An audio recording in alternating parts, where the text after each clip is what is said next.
Birdwatching.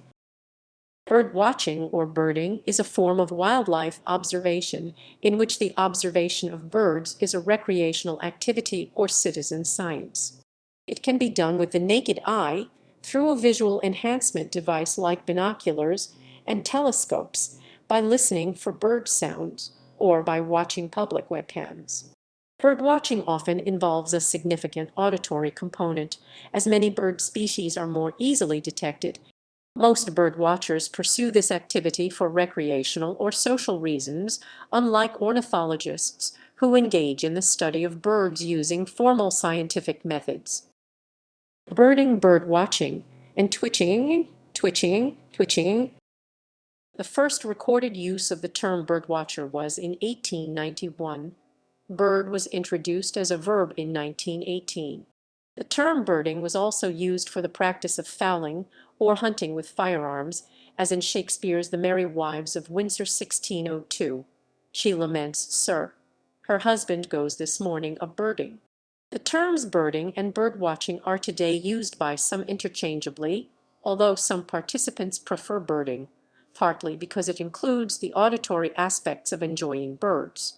In North America, many birders differentiate themselves from birdwatchers, and the term birder is unfamiliar to most lay people. At the most basic level, the distinction is perceived as one of dedication or intensity, though this is a subjective differentiation. Generally, self-described birders perceive themselves to be more versed in minutiae like identification, oral and visual, molt, distribution, migration timing, and habitat usage. Whereas these dedicated birders may often travel specifically in search of birds, birdwatchers have been described by some enthusiasts as having a more limited scope, perhaps not venturing far from their own yards or local parks to view birds. Indeed, in 1969, a birding glossary appeared in Birding magazine, which gave the following definitions. Birder: the acceptable term used to describe the person who seriously pursues the hobby of birding. May be professional or amateur. Birding: a hobby in which individuals enjoy the challenge of bird study, listing, or other general activities involving bird life. Bird watcher: a rather ambiguous term used to describe the person who watches birds for any reason at all, and should not be used to refer to the serious birder. Twitching is a British term used to mean the pursuit of a previously located rare bird. In North America, it is more often called chasing. The term twitcher, sometimes misapplied as a synonym for birder, is reserved for those who travel long distances to see a rare bird that would then be ticked or counted on a list.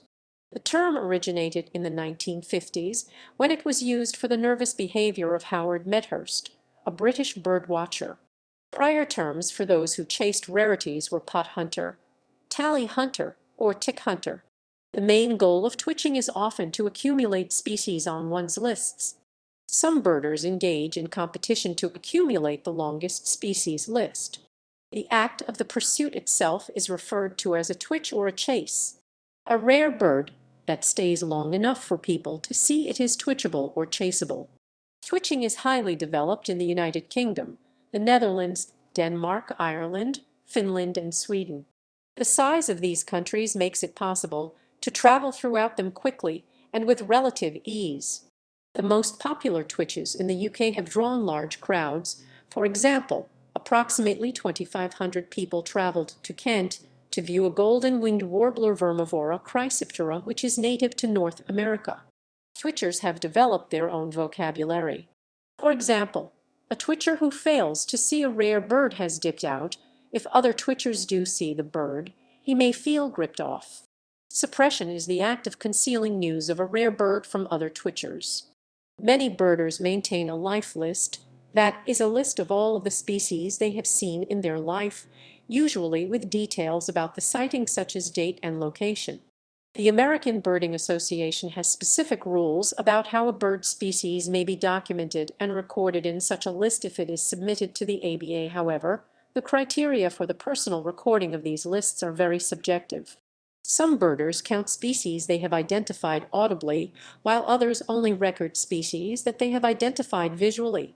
Some also maintain a country list, state list, county list, yard list, year list, or any combination of these. The history of bird watching.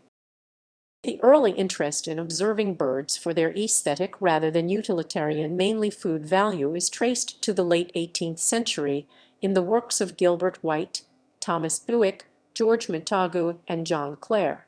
The study of birds, and natural history in general, became increasingly prevalent in Britain during the Victorian era, often associated with collection, eggs and later skins being the artifacts of interest.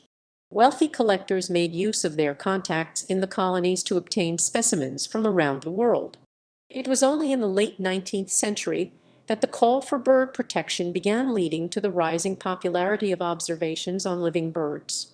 The Audubon Society was started to protect birds from the growing trade in feathers in the United States, while the Royal Society for the Protection of Birds began in Britain.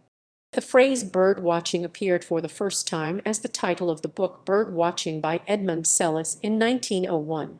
In North America, the identification of birds, once thought possible only by shooting, was made possible by the emergence of optics and field identification guides. The earliest field guide in the U.S. was Birds Through an Opera Glass, 1889, by Florence Bailey. Birding in North America was focused in the early and mid-20th century in the eastern seaboard region, and was influenced by the works of Ludlow Griscom and later Roger Torrey Peterson. Bird Neighbors, 1897, by Neltje Blanchan, was an early birding book which sold over 250,000 copies. It was illustrated with color photographs of stuffed birds. The organization and networking of those interested in birds began through organizations like the Audubon Society, that was against the killing of birds, and the American Ornithologists Union, AOU. The rising popularity of the car increased the mobility of bird watchers, and this made new locations accessible to those interested in birds. Networks of bird watchers in the UK began to form in the late 1930s under the British Trust for Ornithology, BTO. The BTO saw the potential to produce scientific results through the networks, unlike the Royal Society for the Protection of Birds, RSPB, which, like the Audubon Society, originated from the bird protection movement. Like the AOU in North America, the BOU had a focus mainly on collection-based taxonomy. The BOU changed focus to ecology and behavior only in the 1940s. The BTO movement towards organized bird watching was opposed by the RSPB, which claimed that the scientification of the pastime was undesirable. This stand was to change only in 1936, when the RSPB was taken over by Tom Harrison and others. Harrison was instrumental in the organization of pioneering surveys of the great crested grebe.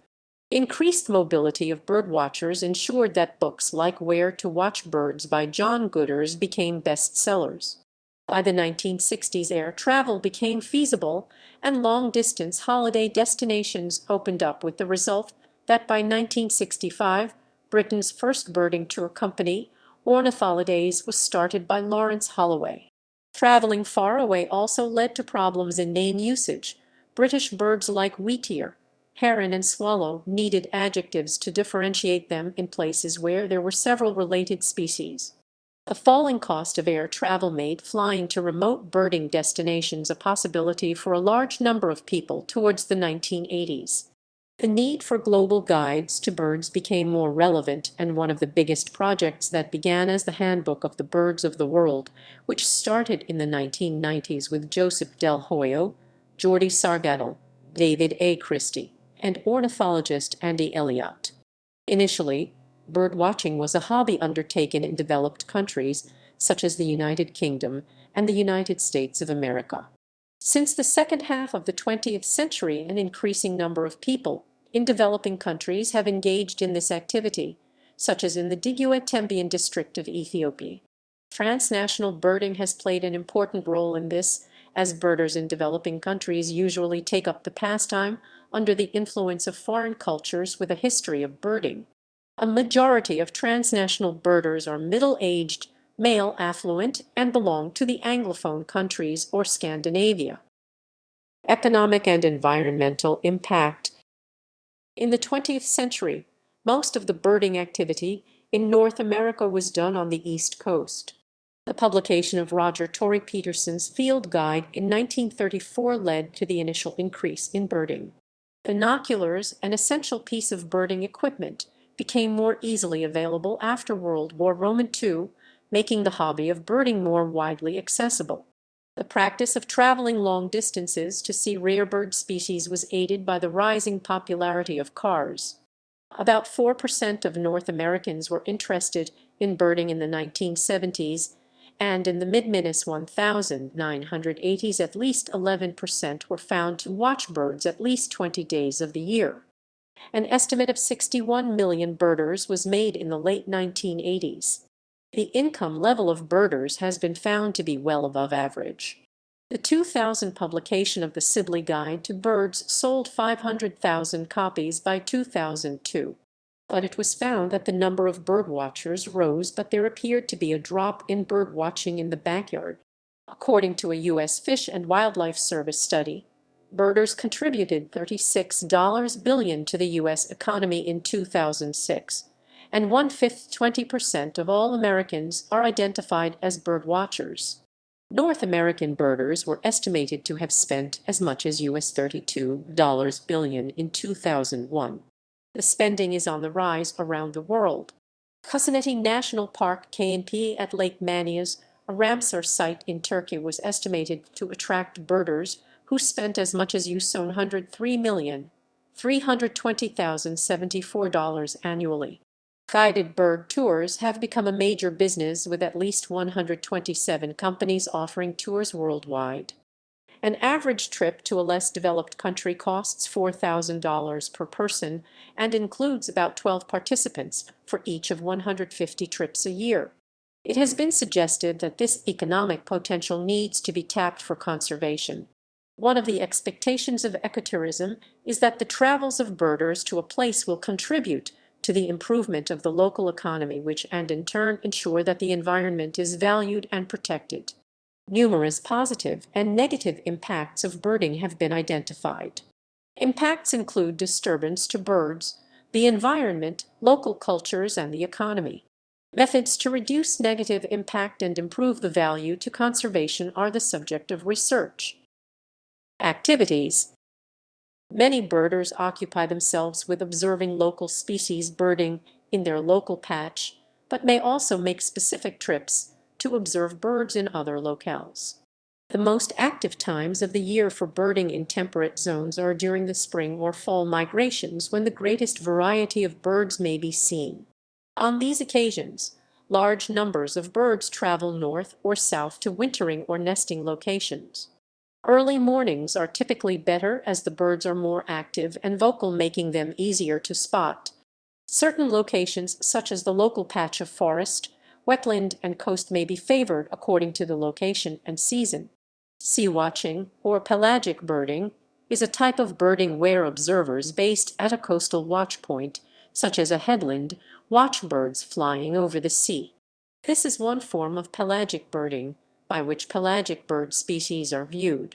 Another way birders view pelagic species is from seagoing vessels.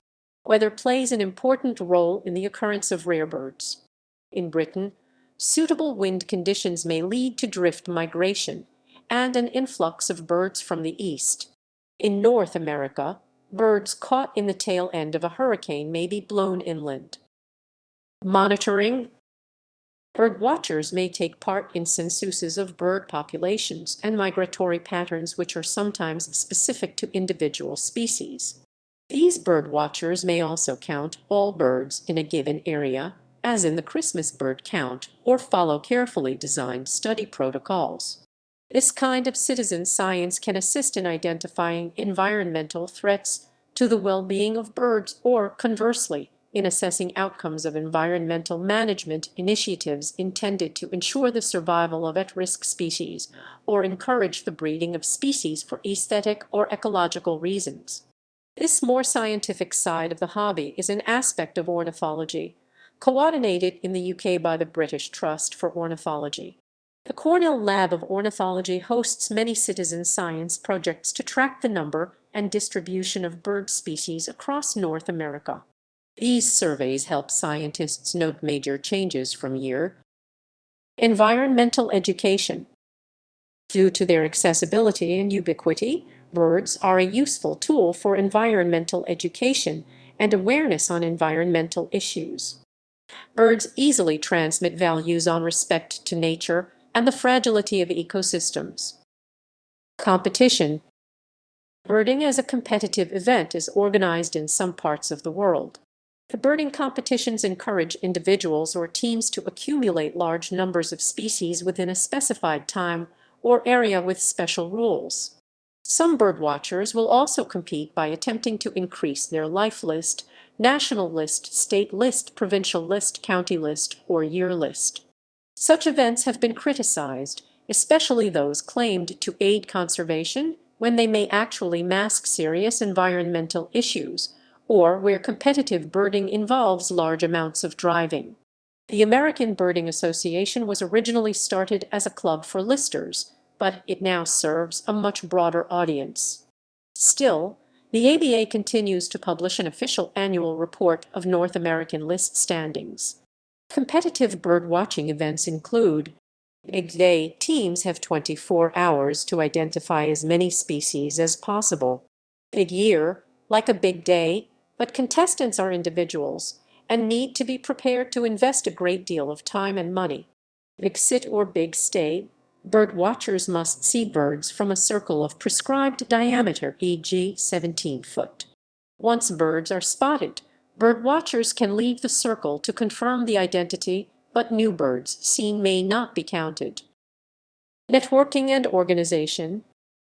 Prominent national and continental organizations concerned with birding include the British Trust for Ornithology and Royal Society for the Protection of Birds in the United Kingdom, and the American Birding Association, and the Cornell Lab of Ornithology in North America.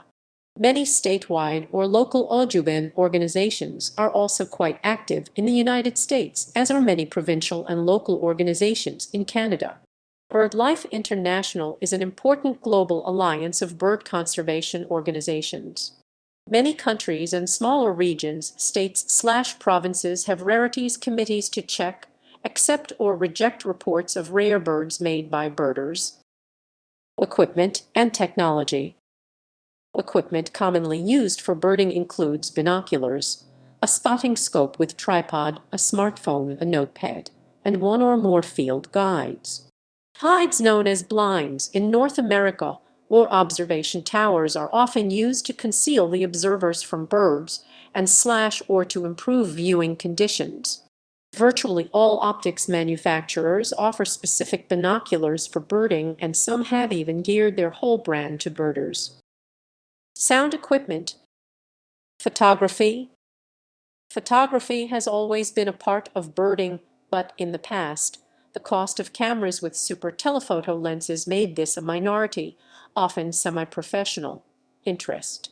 The advent of affordable digital cameras, which can be used in conjunction with a spotting scope or binoculars using the technique of a focal photography, referred to by the neologism digiscoping, or sometimes digibinning for binoculars, have made this a much more widespread aspect of the hobby. Videography.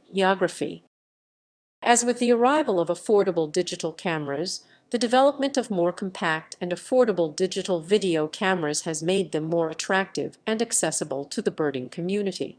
Crossover non-linear digital models now exist that take high-quality stills at acceptable resolutions, as well as being able to record and play audio and video.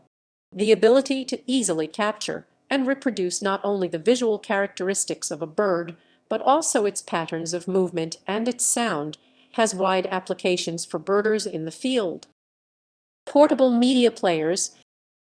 This class of product includes devices that can play. Some can also record a range of digital media, typically video, audio, and still image files. Many modern digital cameras, mobile phones, and camcorders can be classified as portable media players.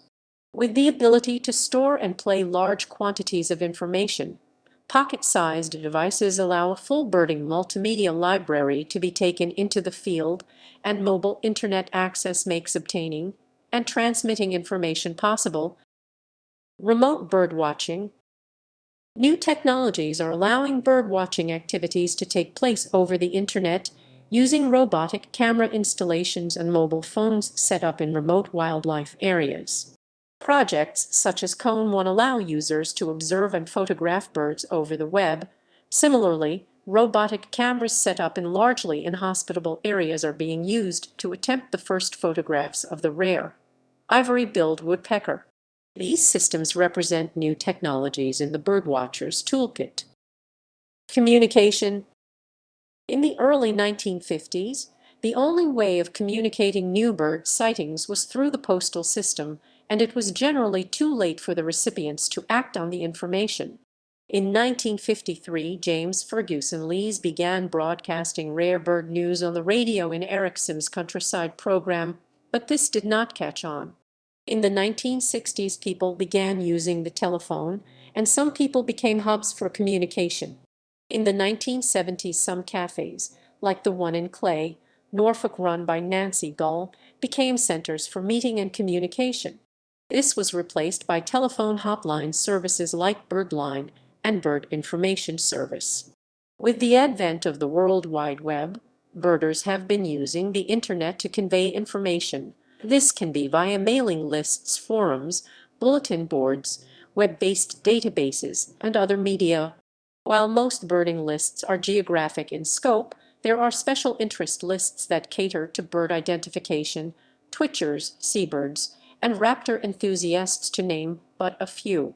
Messages can range from the serious to trivial, notifying others of rarities, questioning the taxonomy or identification of a species, discussing field guides and other resources, asking for advice and guidance, or organizing groups to help save habitats. Occasional postings are mentioned in academic journals and therefore can be a valuable resource for professional and amateur birders alike. One of the oldest, BirdCheck, based in the US, probably has the most subscribers, followed by the English-language fork of Eurobirdnet, Birding O's from Australia, SA Birdnet from South Africa, and Oriental Birding. Several websites allow users to submit lists of birds seen, while others collate and produce seasonal statistics, distribution maps. Code of conduct. As the numbers of birdwatchers increases, there is growing concern about the impact of birdwatching on the birds and their habitat. Birdwatching etiquette is evolving in response to this concern. Some examples of birdwatching etiquette include promoting the welfare of birds and their environment, limiting use of photography, pitching, and playback devices to mitigate stress caused to birds, maintaining a distance away from nests and nesting colonies, and respecting private property. The lack of definite evidence, except arguably in the form of photographs, makes birding records difficult to prove, but birdwatchers strive to build trust in their identification. One of the few major disputes was the case of the Hastings rarities. Sociopsychology. Ethologist Nicolaus Tinbergen considers birdwatching to be an expression of the male hunting instinct, while Simon Baron-Cohen links it with a male tendency for systemizing. There have been suggestions that identification of birds may be a form of gaining status, which has been compared with Kula valuables noted in Papua New Guinean cultures.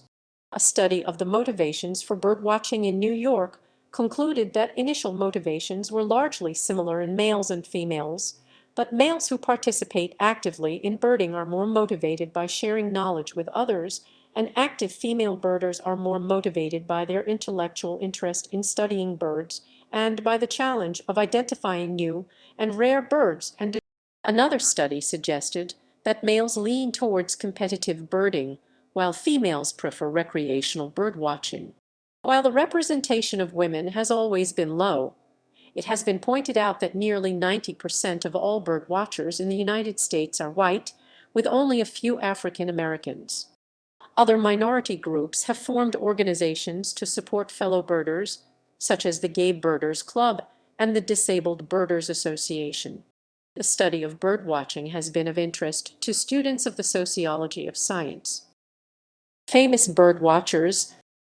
There are about 10,000 species of bird, and only a small number of people have seen more than 7,000. Many bird watchers have spent their entire lives trying to see all the bird species of the world. The first person who started this is said to be Stuart Keith. Some birders have been known to go to great lengths, and many have lost their lives in the process. Phoebe Snetzinger spent her family inheritance traveling to various parts of the world while suffering from a malignant melanoma, surviving an attack and rape in New Guinea before dying in a road accident in Madagascar. She saw as many as 8,400 species. The birdwatcher David Hunt, who was leading a bird tour in Corbett National Park, was killed by a tiger in February 1985. In 1971, Ted Parker traveled around North America and saw 626 species in a year. This record was beaten by Ken Kaufman in 1973, who traveled 69,000 miles and saw 671 species and spent less than $1,000. Ted Parker was killed in an air crash in Ecuador. In 2012, Tom Gulick, an Englishman who lives in Spain, became the first birdwatcher to log over 9,000 species. In 2008, two British birders, Alan Davies and Ruth Miller, gave up their jobs, sold their home, and put everything they owned into a year-long global birdwatching adventure, about which they wrote a book called The Biggest Twitch. They logged their 4,431st species on 31 October 2008. Noah Stricker recorded 6,042 species during 2015, overtaking Davies and Miller. In 2016, Arjun Dwarshuis became the world record holder for most species seen during a big year. Dwarshuis logged 6,852 bird species in 40 different countries. Birdwatching literature, field guides, and television programs have been popularized by birders such as Pete Dunne and Bill Oddie. In media, the 2011 film The Big Year depicted three birders competing in an American Birding Association area big year, and the 2019 film Birders is a short documentary. Books: Cocker, Mark, 2002, Birders, Tales of a Tribe. Grove Press. ISBN 0-877-113-844-1. Lewis, Daniel, 2012. The Feathery Tribe, Robert Ridgway and the Modern Study of Birds. Yale University Press. ISBN 0-300-17552-3. Moss, Stephen, 2004. A Bird in the Bush, A Social History of Birdwatching. Aurum Press. ISBN 1-85410-993-6. Wade and Saul, Scott, 2007. Of a Feather, A Brief History of Birding. Harcourt, Orlando.